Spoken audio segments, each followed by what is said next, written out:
जोन होई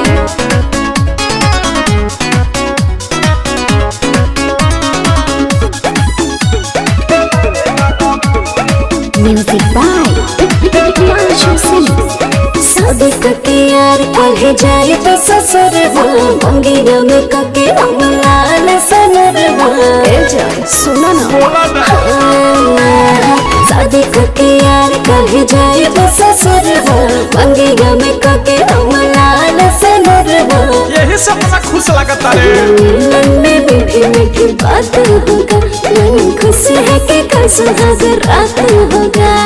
खबरी तू सबके बतावे लगा बुलबुल। अरे कहे के का चाहता अरे चंदा मामा दूर के पुआ पकावे गुड़ के आप खाए थाली में मुन्ने को दे प्याली में। अरे ये का गावता रहो ये जाने ससुरा में जाके ये करे लगबू तैका धीरे में लहिका खेलावे लगबू। जाने ससुरा में जाके ये करे लगबू तैका धीरे में लहिका खेलावे लगबू।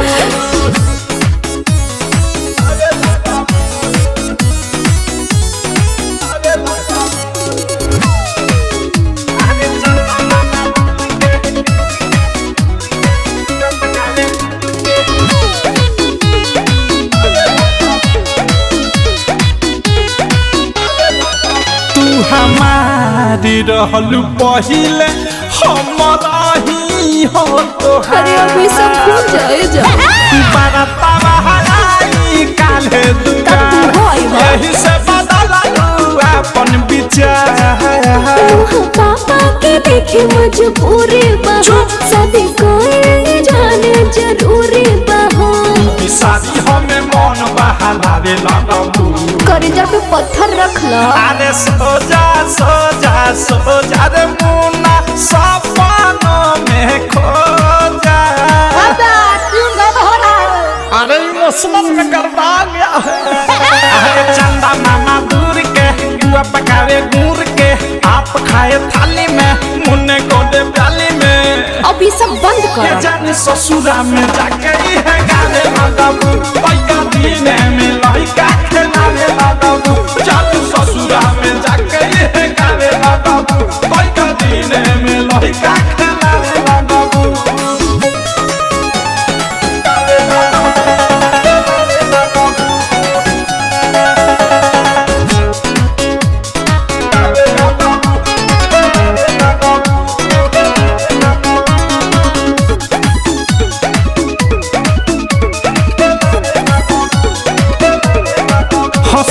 खेलाबू पिया संग है हम करो।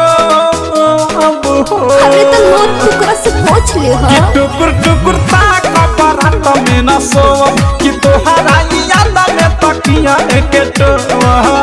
दिल तोड़त लिखे तोहर हम प्रेम अवधि तोहर पूजा का तोहरा से मिले हर में। बिकी पीसल संगिनमी बितावे लगबू जायदा भल जोन अरे भल चंदा मामा दूर के बुआ पकावे गुड़ के आप खाए थाली में मुन्ने को दे प्याली में। ये जाने ससुरा में जाके है गाने लगबू पैका दीने में लहिका खेलावे लगबू। जाने ससुरा में जाके है गाने लगबू पैका दीने में लहिका खेलावे लगबू। अरे जायदा मामा बन जाइबा। अरे पहले भत्ता मामा करबे